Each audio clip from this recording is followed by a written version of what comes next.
On August 18, 1944, at 222:10, Lieutenant Commander Henry Emson stood on deck 320 feet below the surface of the South China Sea. Through his periscope and radar, he observed a formidable convoy approaching, consisting of 13 vessels, the largest troop transport he had encountered in recent months.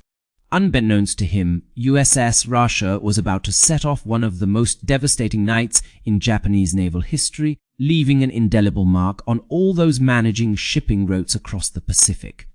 On the escort carrier Taiyo, Captain Shuichi Sugino nervously scanned the dark horizon from his position on the bridge. The convoy Hichai-71 carried 4 795 soldiers of the Imperial Japanese Army, urgently needed reinforcements for the Philippines. Since January 1944, these convoys had been under constant threat.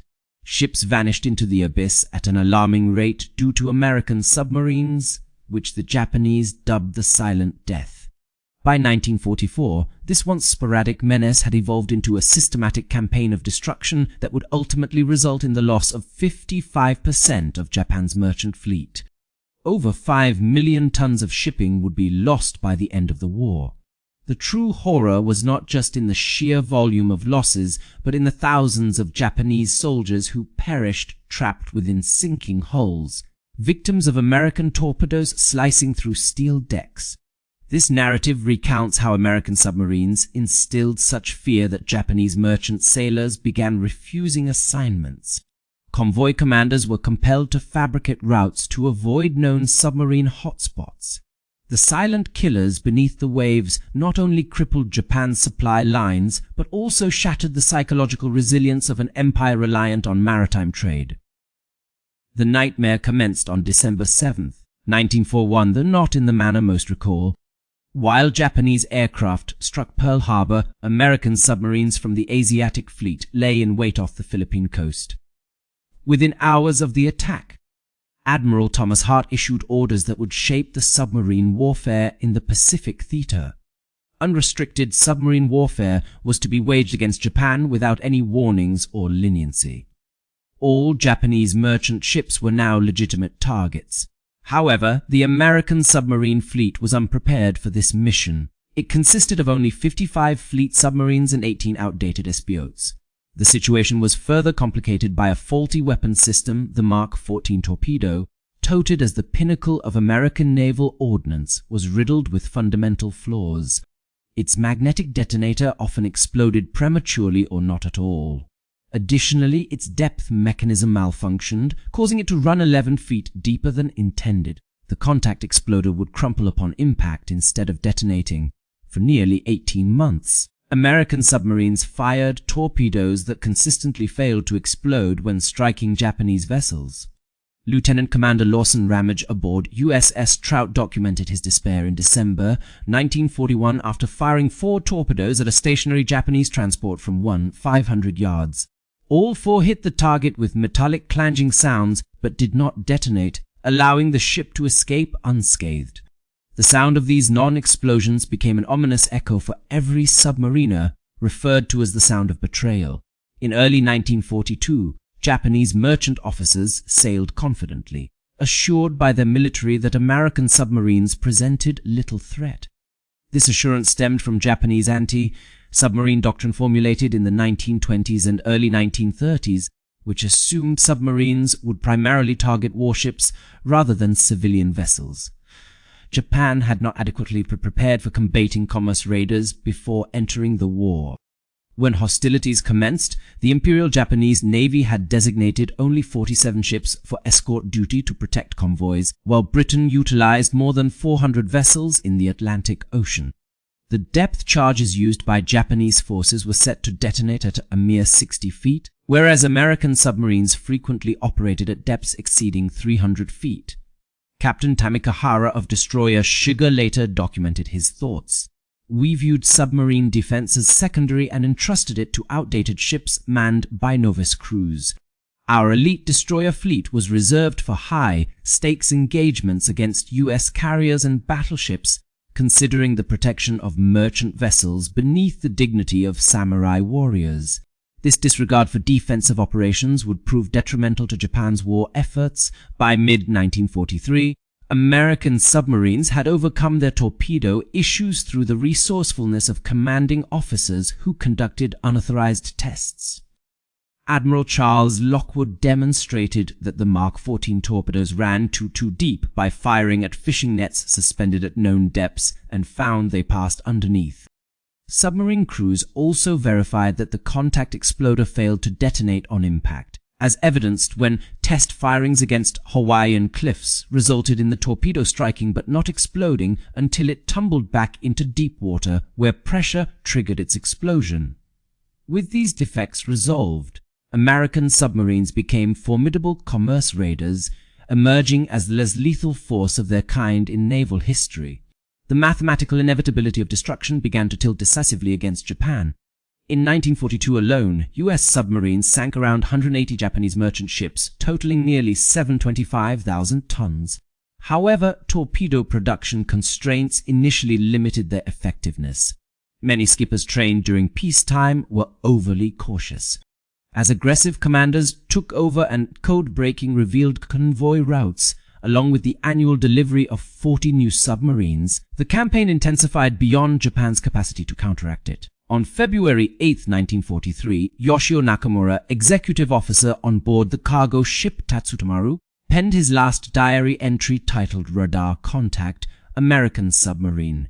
This piece was discovered years later when it washed up on the shores of Yokohama. The USS Tarpon launched 4 torpedoes that all struck their targets, causing the vessel to sink within 90 seconds. With no chance for passengers and crew to board lifeboats, 943 individuals perished. Tatsutamaru was once a prestigious luxury liner operated by Nippon Yusen Kaisha, ferrying tourists between San Francisco and Tokyo over 12 years before its demise. Nakamura's watch ceased at ZO 3347. The sinking of the ship marked a significant shift in the mindset of Japanese merchant marine personnel. Officers who had previously navigated fearlessly now sought transfers to shore positions, while crews demanded double wages for voyages through Luzon Strait, dubbed Torpedo Alley by Japanese sailors. Japan's merchant fleet needed 6 million tons of operational shipping capacity to sustain its war economy and supply routes, but was losing vessels faster than shipyards could construct replacements. Warrant Officer Kozuo Sakamoto, who served as a convoy escort commander on the destroyer Hamikaze, submitted a classified report in April 1940 to Japanese naval intelligence that was later seized by American forces. According to Sakamoto's findings, American submarines possessed advanced intelligence about the planned routes of Japanese convoys and exploited this information to their advantage. They positioned themselves at strategic choke points, attacked under cover of darkness from the surface using radar undetectable by Japan, and retreated before escorts could retaliate. Furthermore, American depth charges failed to reach enemy vessels when they submerged deep below, while Japanese sonar struggled to track submarines through thermal layers. In essence, the Japanese were battling an unseen adversary. The Americans had successfully deciphered Japanese naval codes as part of Operation Magic, granting submarine commanders detailed information about the movements and cargo manifests of Japanese convoys.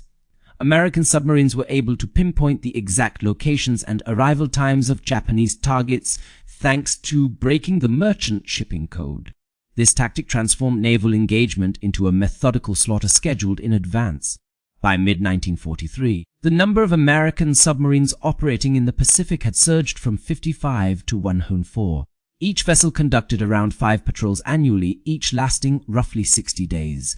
With up to 100 submarines patrolling at any given time, Japanese merchant ships were under constant threat across the vast expanse stretching from Japan to Singapore and the Philippines to New Guinea. Every major shipping route was closely monitored and every significant port was under surveillance. Convoy schedules that followed predictable paths turned out to be death traps for thousands of sailors. The summer of 1943 was especially harrowing for Japanese merchant crews. On July 23, USS Sturgeon intercepted the transport Montado Maru off the Philippines, sinking it within 11 minutes while carrying over 1,000 Australian prisoners and civilians. No survivors emerged from this disaster, which became Australia's worst maritime tragedy until details were disclosed after the war. The submarines could not distinguish between prisoner transports and troop carriers. Lieutenant Tishi Nakao, a Japanese escort officer aboard destroyer Urakazi, recorded in his personal journal dated August 1943, "This week we lost 3 ships to American submarines. Convoys are now like suicide missions. Merchant captains defy my orders, choosing routes that extend voyage times but stay clear of known submarine zones. I understand their perspective. Just last month, 7 of our transport ships were lost in the Makusa Strait. The Americans seem to be everywhere and nowhere at once. We spot their periscopes for mere seconds before they launch torpedoes that strike without warning.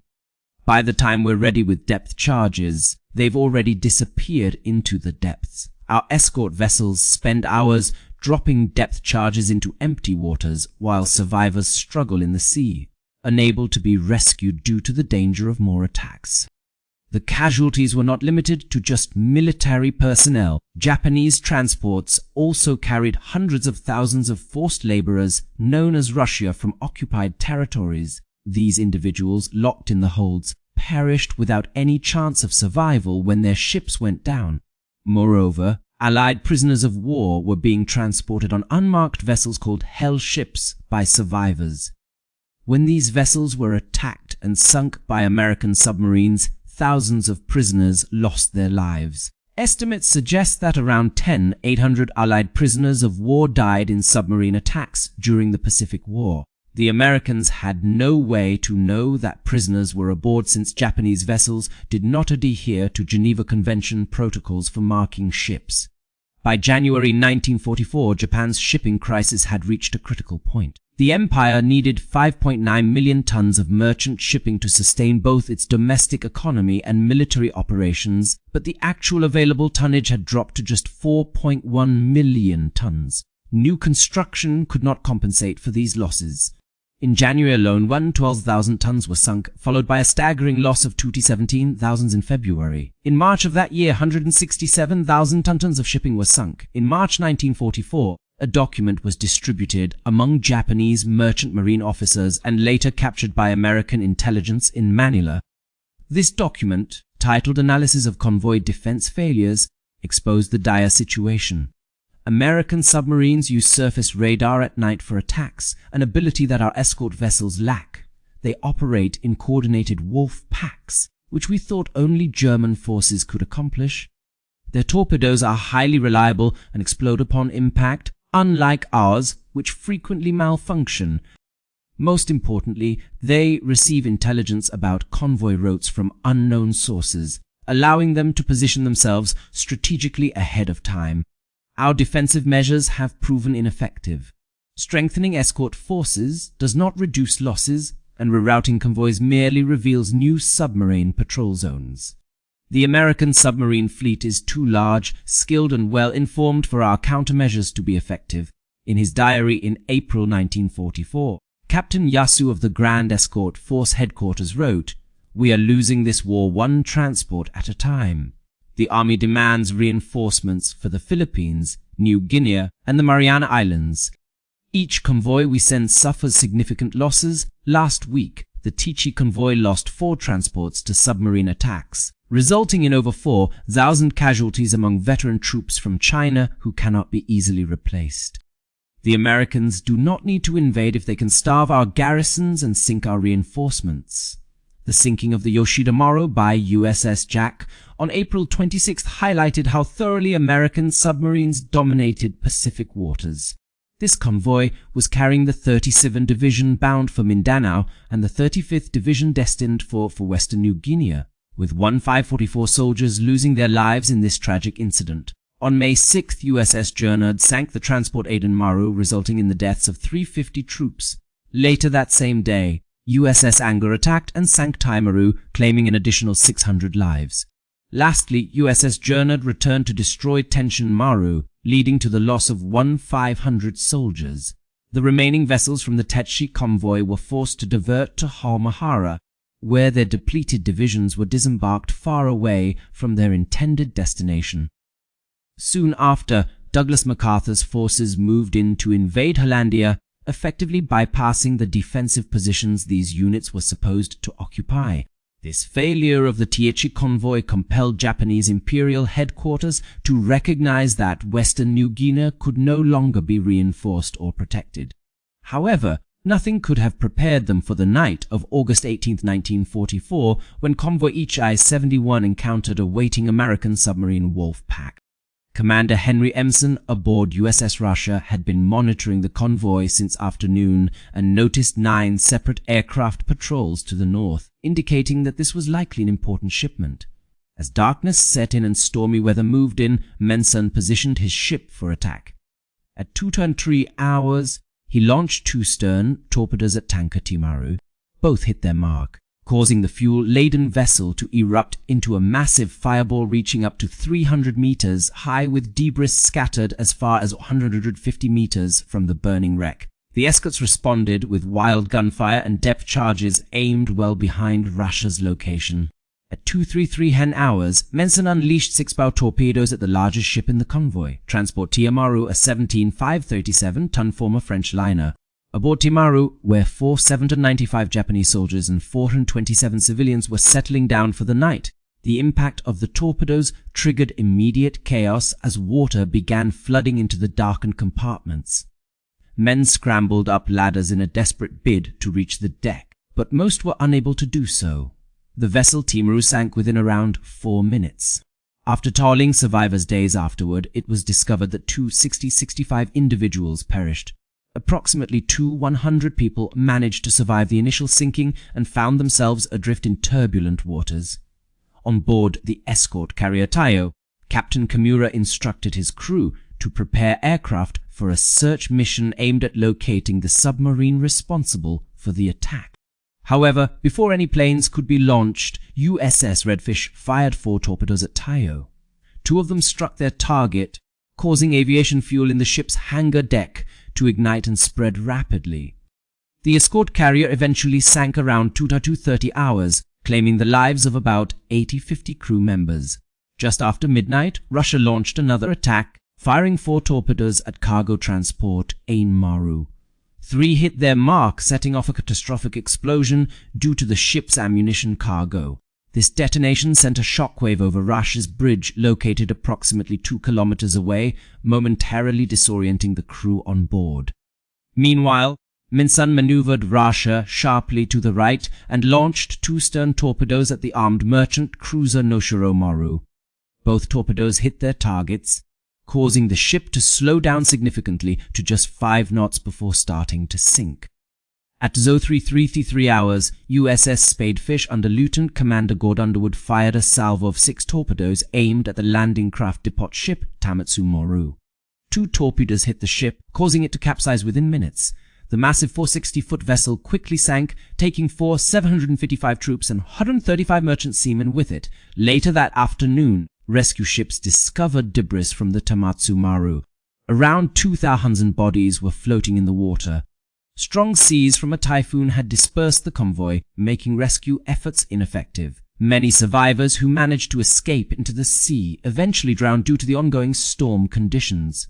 Within less than 5 hours, the entire H-71 convoy was decimated, with 7 ships either sunk or severely damaged.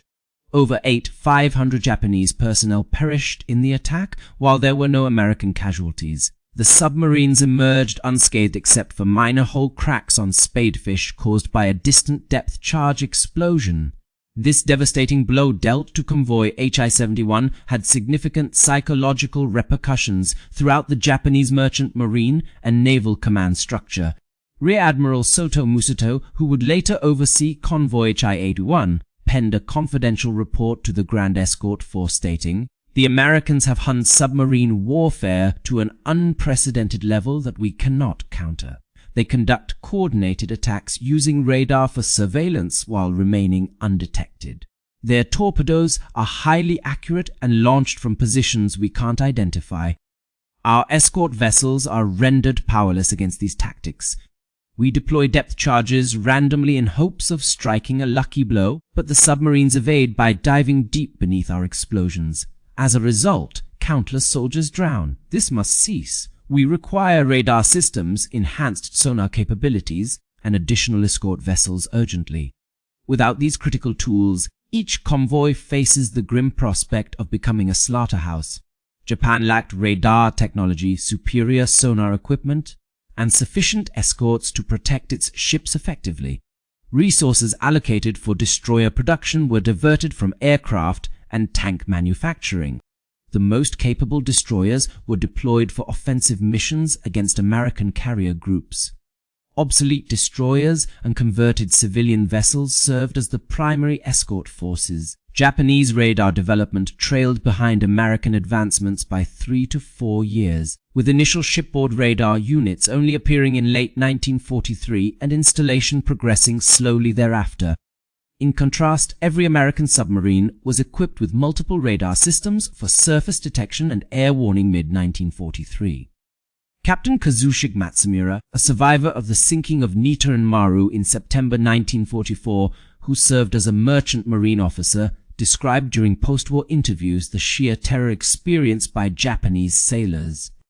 They were aware that the Americans were lying in wait for them.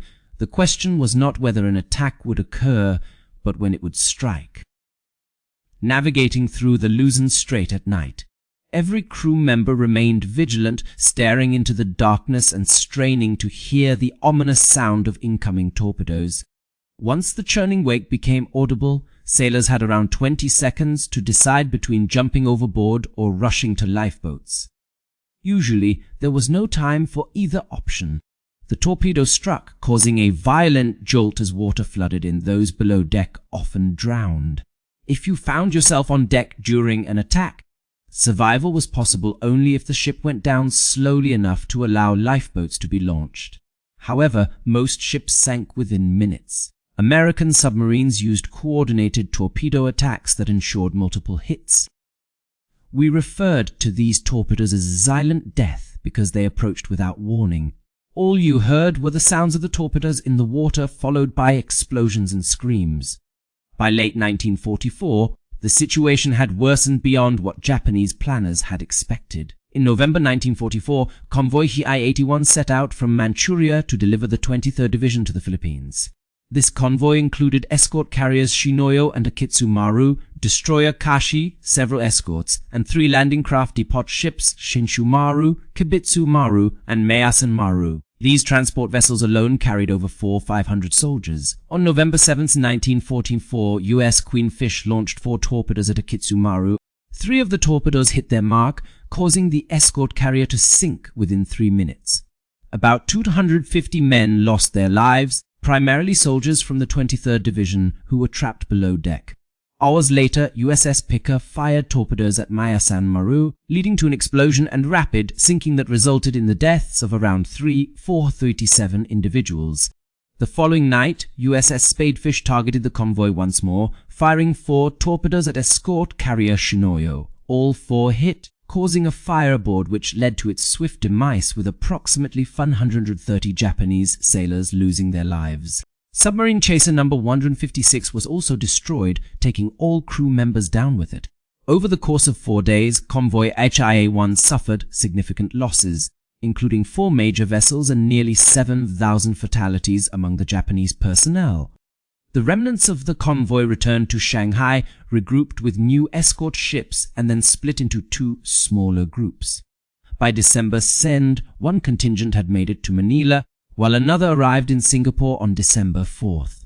However, the 23rd Division, significantly weakened by ship sinkings, reached its destination without much of its heavy weaponry, artillery and supplies. As a result, this division was forced to engage in combat within the Philippines as light infantry, hampered by their lack of necessary equipment for effective warfare. The Japanese military leadership could no longer ignore the devastating impact of American submarines. In December 1944, General Yoshiro Yumio presented a report to the Imperial War Council that stated, "Submarine attacks have rendered sea-based reinforcements to our defensive positions impossible. The Philippines cannot be reinforced adequately. Oil from the Dutch East Indies is unavailable due to sinking tankers faster than they can be replaced. Strategic raw materials from Southeast Asia are piling up in warehouses because transport ships are no longer arriving. American submarines have effectively strangled our war economy. Without imported oil, our aircraft cannot fly, our warships cannot sail, and our industries cannot produce. We are being defeated not by superior force, but by superior strategy. The data supported this bleak assessment. At the start of the conflict, Japan had 6.4 million tons of merchant shipping. By December 1944, only 2.1 million tons remained operational. During the war, new construction added 3.9 million tons to the fleet, but losses surpassed 8.9 million tons by its conclusion. American submarines were responsible for approximately 55% of these losses, with carrier aircraft and mines accounting for most of the remainder. By early 1945, Japan's commercial fleet had been largely obliterated, leading to shipping capacity dropping below the critical threshold of 2 million tons necessary for feeding the populace. As a result, starvation emerged as a looming threat for Japanese civilians. By mid-1945, the human toll was equally devastating. Conservative estimates indicate that American submarines were responsible for killing at least 97,342 Japanese soldiers through transport sinkings during the Pacific War. This number surpasses the total combat deaths inflicted by U.S. Marine Corps and Army forces combined throughout the Central Pacific Campaign from Tarawa in November 1943 to Iwo Jima in February-March 1945. Moreover, thousands more merchant sailors, civilian workers, and conscripted laborers perished due to these submarine attacks. The actual death toll may reach over 150,000 individuals directly linked to submarine warfare. For Japanese servicemen instructed to board transports, the journey became a sentence of death. Survivors of submarine assaults recounted enduring nightmares for years afterwards. They described hearing torpedoes strike holes with deafening impacts and witnessing the screams of trapped men as compartments filled with water. The darkness, chaos, and confusion as ships capsized added to their horrific experiences. Hours spent floating in oil-slicked waters while awaiting rescue that often never arrived left indelible marks on those who managed to survive.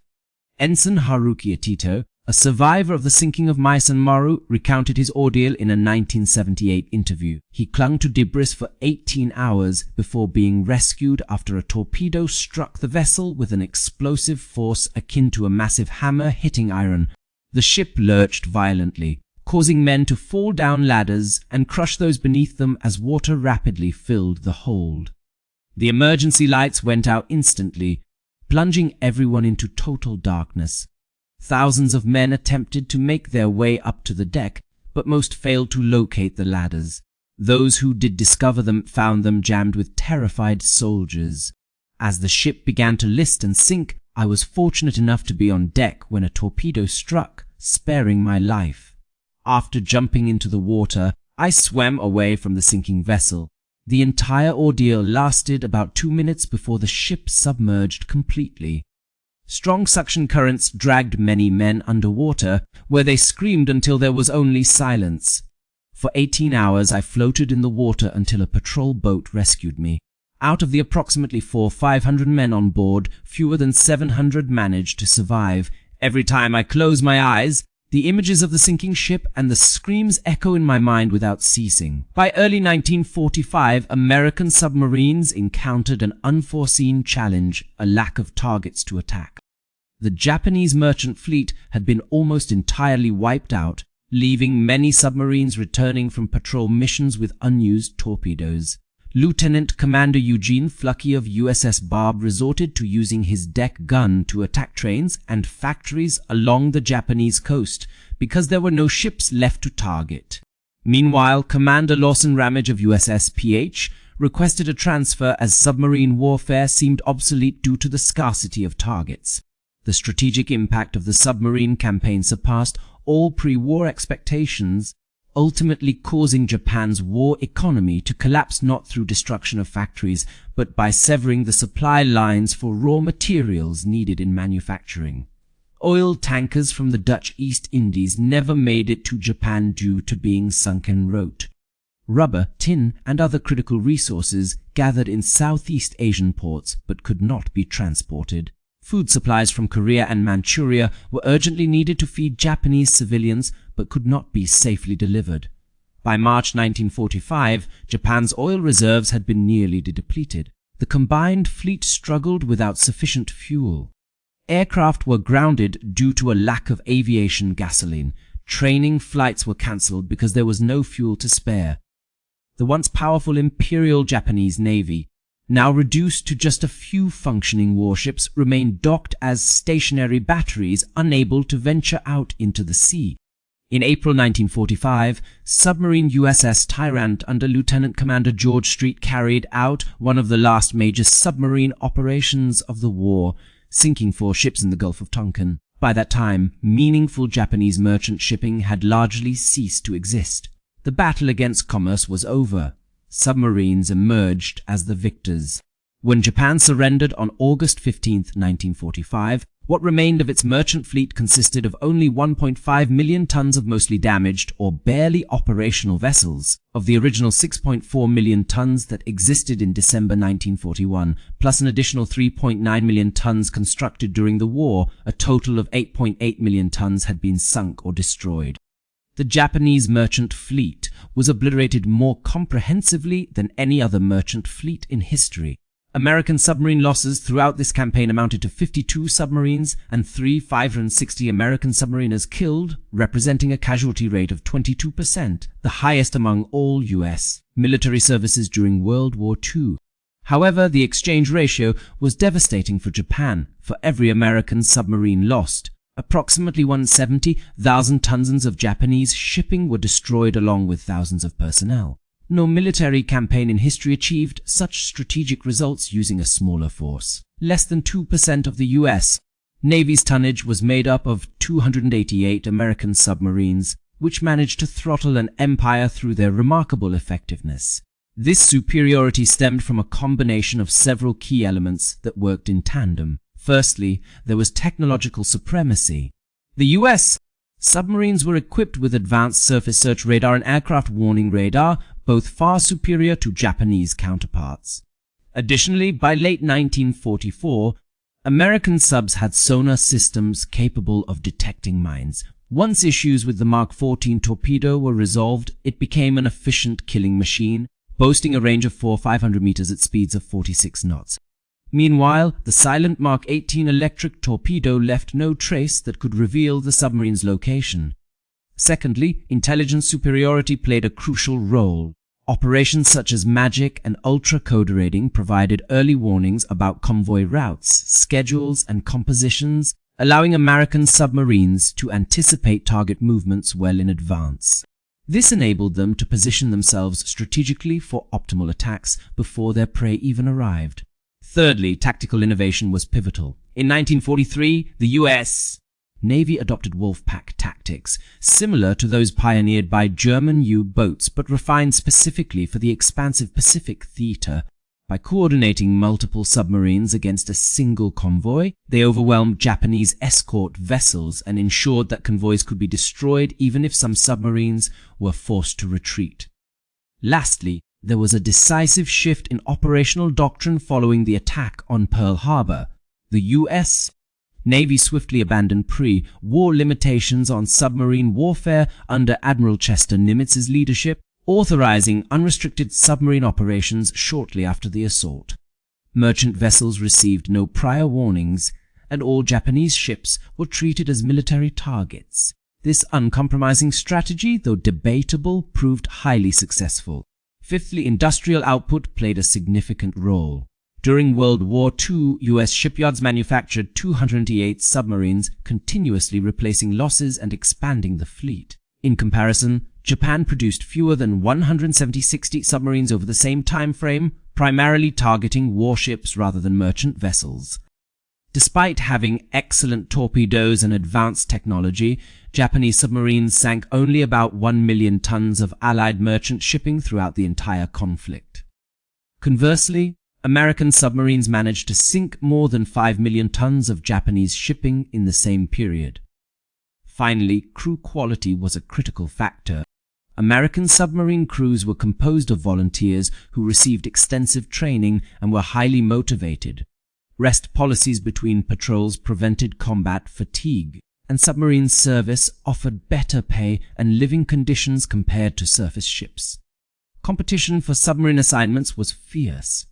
In contrast, by 1944, Japanese merchant marine crews included conscripted sailors, inadequately trained recruits, and officers who requested transfers from convoy duty. The cumulative impact of these advantages created a formidable system of destruction that Japan could not effectively counter. Japanese military strategists acknowledged the problem intellectually. Captain Tsuchioi of the Imperial Japanese Navy wrote a post-war analysis titled "Why Japan's Anti-Submarine Warfare Failed," pinpointing every major deficiency. However, understanding the issue and addressing it were two different challenges.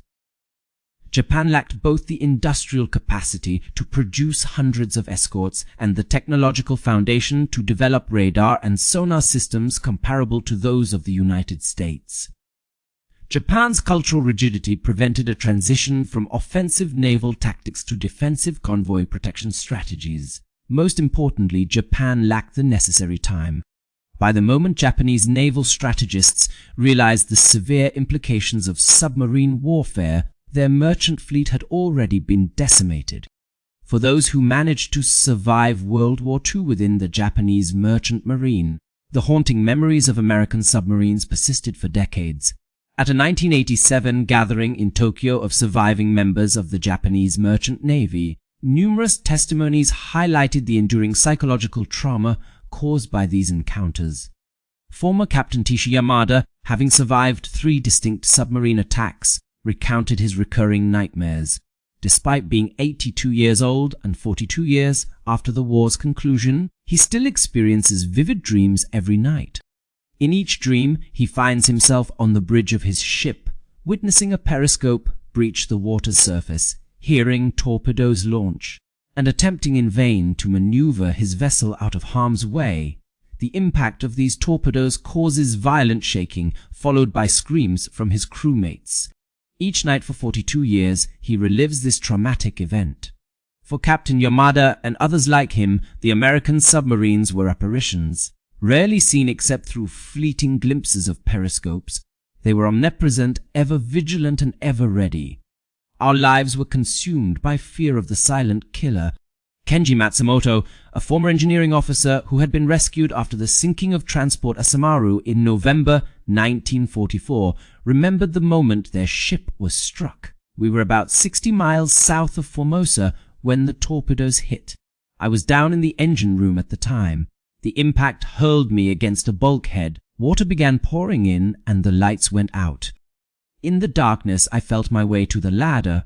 Men scrambled over one another, trampling the weak and injured. I managed to reach the deck. The ship was severely listing to port. I jumped into the water.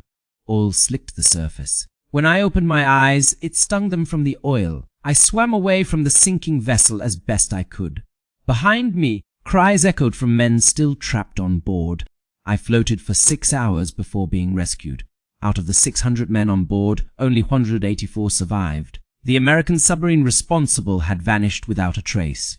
We didn't see it coming, just the sound of torpedoes, followed by an explosion and screams, then silence. The strategic impact of submarine warfare went beyond mere numbers.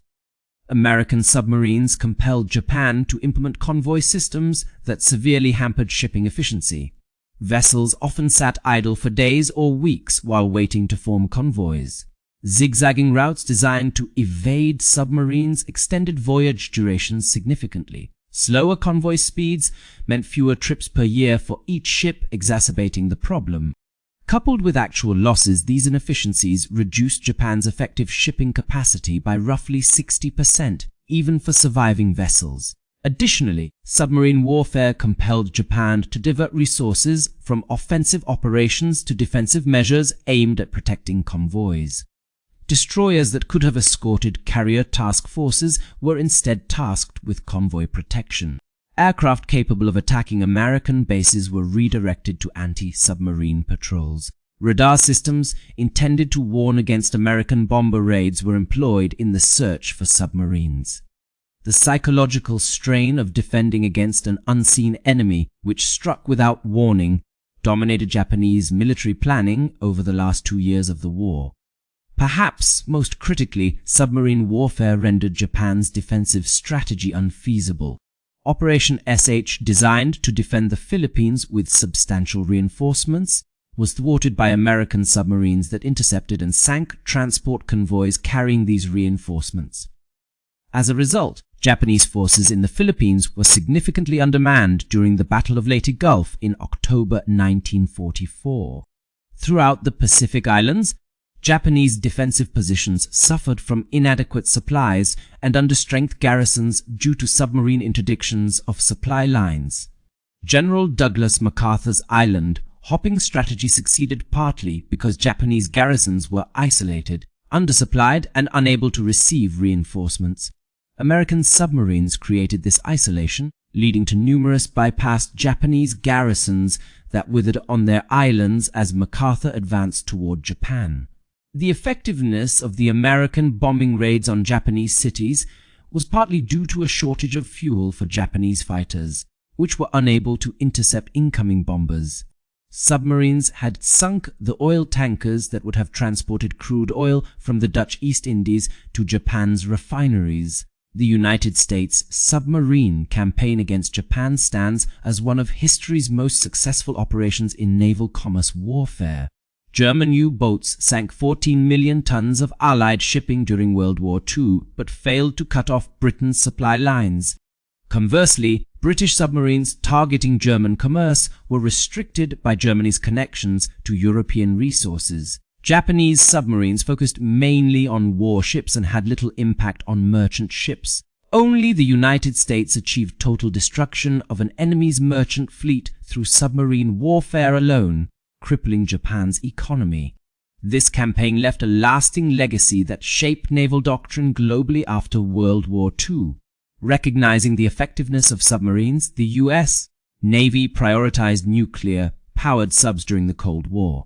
The Soviet Union, inspired by American Pacific submarine operations, developed the world's largest fleet of submarines.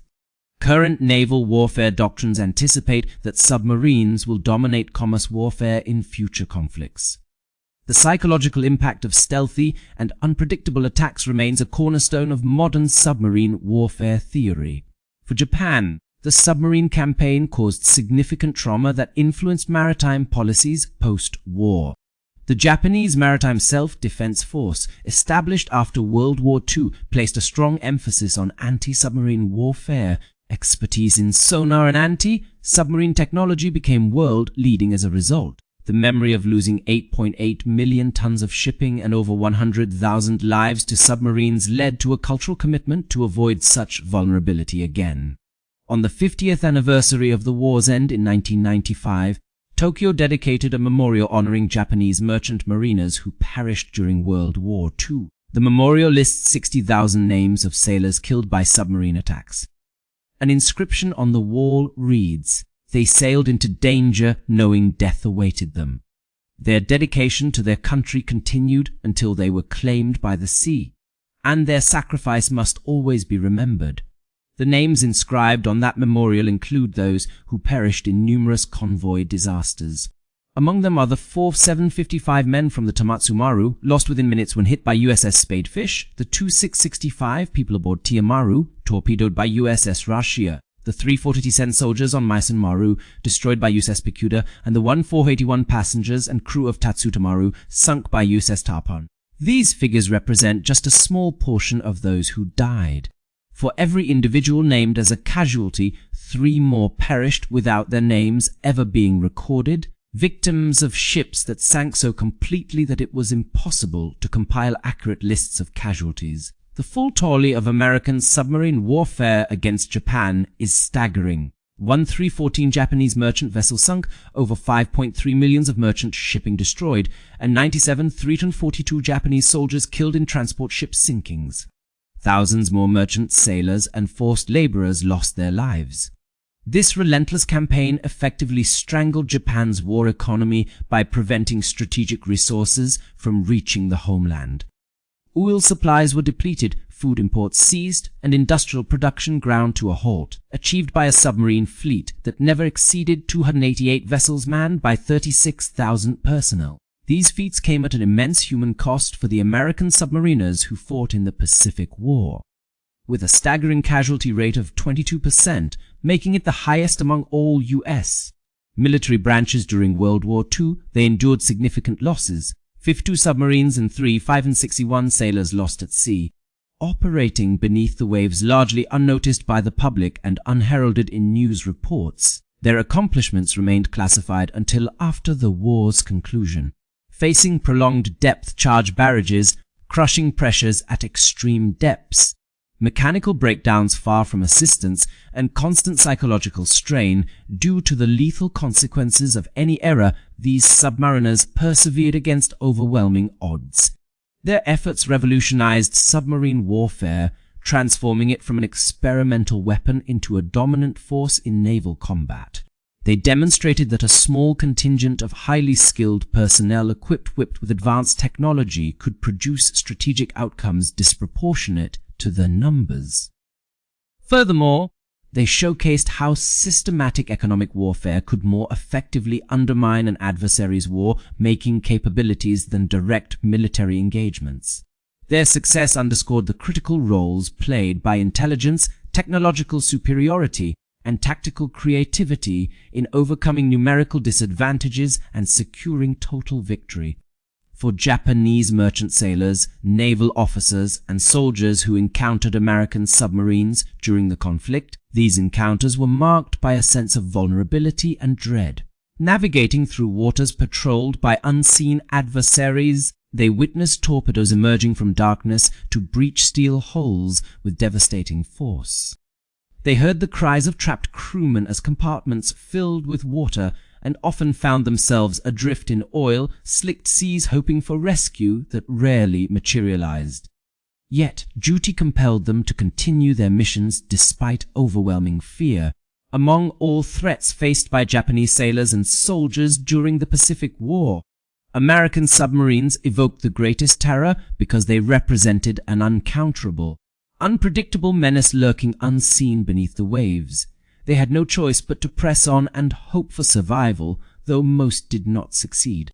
The term silent death, coined by Japanese sailors, aptly described American submarines, which were responsible for claiming more Japanese lives during World War II in the Pacific theater than any other weapons system, with the exception of aerial bombardment.